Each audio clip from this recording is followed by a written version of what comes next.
Eu tinha uns 7 anos de idade, mais ou menos. E eu tava com umas amiguinhas. E eu lembro que uma amiguinha começou a contar pra gente que o pai dela não era pai biológico. E na hora, eu nem entendia o que era pai biológico ou não, fiquei um pouco assim. E falei pra ela assim, ué, você tá querendo me dizer que o seu pai não é seu pai? E na hora ela virou pra mim e falou assim, e nem o seu também é seu pai. E na hora eu tipo, como assim não é meu pai? E fiquei encucada com aquilo na cabeça. E eu falei, por que você disse isso? E ela disse, porque eu ouvi a sua mãe conversando com a minha. Eu era uma criança de 7 anos, mas eu já tinha bastante expertise, né? E eu cheguei numa tia, que eu sou apaixonada nessa tia, ela é muito próxima de mim. E perguntei pra ela, tia, você sabe se o meu pai é meu pai de verdade? E na hora, minha tia virou e falou assim, olha, você tem que conversar com a sua mãe. Pra mim, foi uma confirmação, porque se o meu pai fosse o meu pai, minha tia tinha falado na hora, sim, é o seu pai, e não foi o que ela respondeu. Quando a minha mãe chegou, minha tia virou pra minha mãe e falou, sua filha quer te perguntar uma coisa, e minha mãe falou, o que, minha filha? Na hora eu fiquei um pouco sem graça, eu fiquei um pouco assim, falei, mamãe, o meu pai é meu pai de verdade, é mesmo? Na hora, minha mãe falou assim, mãe, quem te falou isso? E eu falei, a coleguinha disse que você falou pra mãe dela. E minha mãe virou as costas e saiu, e também não me confirmou se era ou se não era. E mais uma vez, pra mim, era uma confirmação, porque se fosse, ela tinha falado que era. No outro dia, quando eu fui brincar com a coleguinha que tinha me falado isso, ela não foi porque ela estava de castigo. E eu fiquei pensando, será que ela está de castigo porque ela me contou aquilo? E eu fiquei encucada com isso. Até que um dia minha mãe saiu para trabalhar e eu estava em casa. E ela guardava uma caixa dentro do guarda-roupa dela cheia de documentos. E eu comecei a procurar o meu documento, onde eu sabia que tinha o meu nome, que tinha minha foto, o nome da minha mãe, do meu pai e dos meus avós. E eu peguei a minha certidão de nascimento. E quando eu olhei a certidão de nascimento, não tinha o nome do meu pai. E eu fiquei muito confusa e ninguém me contou nada. E quando eu fui falar com minha mãe disse para eu tirar isso da cabeça, que isso não era verdade. E eu fiquei encucada com aquilo. Eu comecei a sofrer, eu comecei a ficar abalada, eu comecei a ficar com dúvida de quem era eu. Isso me fez muito mal porque eu só era uma criança. E aí o tempo foi passando, e um sobrinho daquela minha tia, que eu sou apaixonada, que eu perguntei para ela primeiro, era muito próximo de mim. E os pais dele eram separados. E um dia, a mãe dele foi buscar ele na casa da minha tia e me viu. E ela falou assim, nossa, você tem os traços de uma raça, mas a sua cor, seu cabelo é de outra raça, sabe? Parece que você é uma mistura bem linda. E aquilo me abalou muito, porque eu comecei a pensar que qualquer pessoa que fosse da raça que ela falou do pai, poderia ser o meu pai. Então, poderia ser um tio, poderia ser um amigo. E eu fiquei muito mal com isso, sabe? Eu não estava conseguindo lidar com aquela mentira, com aquela conversa. Eu sabia que tinha alguma coisa que estava acontecendo e não estava me contando.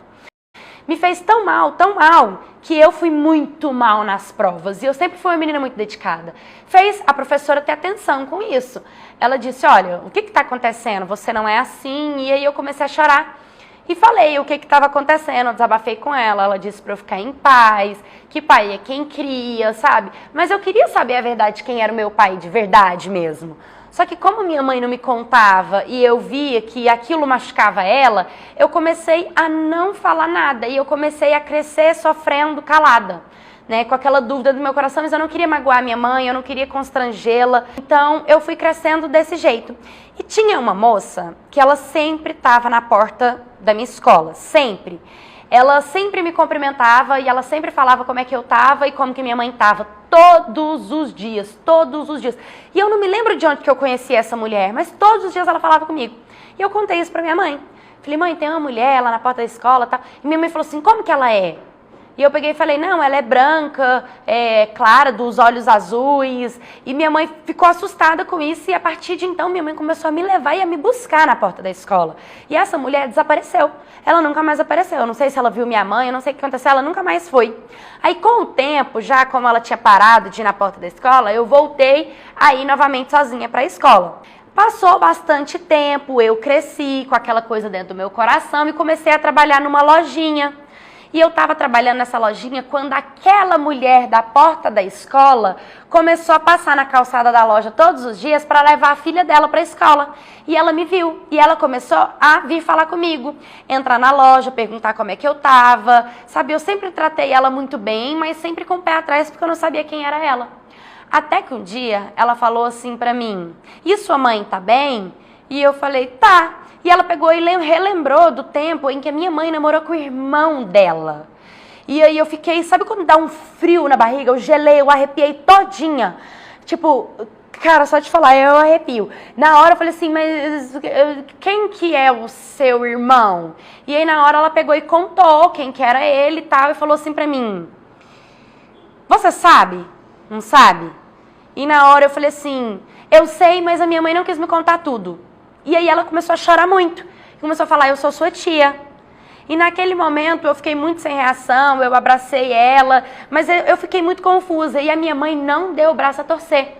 Ela não deu abertura para ela, não deu abertura para essa história, não deu liberdade para essa história. E eu fiquei muito confusa. Mas assim, como a minha mãe não aceitava a situação, então eu quis conhecer, assim, um pouco daquela pessoa que ela estava falando que era minha tia. Então eu falei com ela, eu conheci essa tia, eu conheci uma outra tia, eu conheci uma irmãzinha, eu descobri que eu tinha uma irmãzinha. E ao mesmo tempo que isso me deixava muito feliz, me preocupava muito quanto à maternidade, né? A parte da minha mãe nessa história. E aí essa galera que falava da parte de pai, eles começaram a insistir para eu conhecer o meu pai biológico, porque eu não queria de jeito nenhum. Eu não queria, sabe? Então, por conta de eu não querer passar por toda essa situação, eu acabei me afastando totalmente daquela família, não quis ter contato nenhum com eles para exatamente não mexer nessa história, porque eu não queria ter essa história. Eu acho que eu já estava calejada, eu estava cansada. Minha mãe continuava insistindo naquele mesmo assunto e sempre me doía. Então, para não entrar nesse assunto, eu acabei não querendo saber da verdade 100%. Hoje eu sou casada, né, há 5 anos, eu tenho muito medo de ter filho. Eu tenho medo de acontecer alguma coisa, eu tenho medo da sinceridade, sabe? Eu entendo a minha mãe, quando eu me coloco no lugar dela, eu tento entender que ela sente uma dor, ela carrega uma bagagem, tem alguma coisa dentro dela que ela não aceita, não assume, e acabou que essa carga ficou pra cima de mim. Mas me entristece o coração. Uma coisa que eu tenho certeza que eu nunca quero fazer na minha vida é mentir para um filho meu. Carregar uma mentira a vida inteira, ainda mais uma coisa tão séria, porque era direito meu ela ter me contado. Naquela época eu poderia ter crescido com a verdade. E hoje eu sei que a minha mãe não fala a verdade para mim. E eu sei que, independente do tempo que passe, isso vai ficar eternamente gravado na minha memória e com certeza me trazer um transtorno muito grande psicologicamente.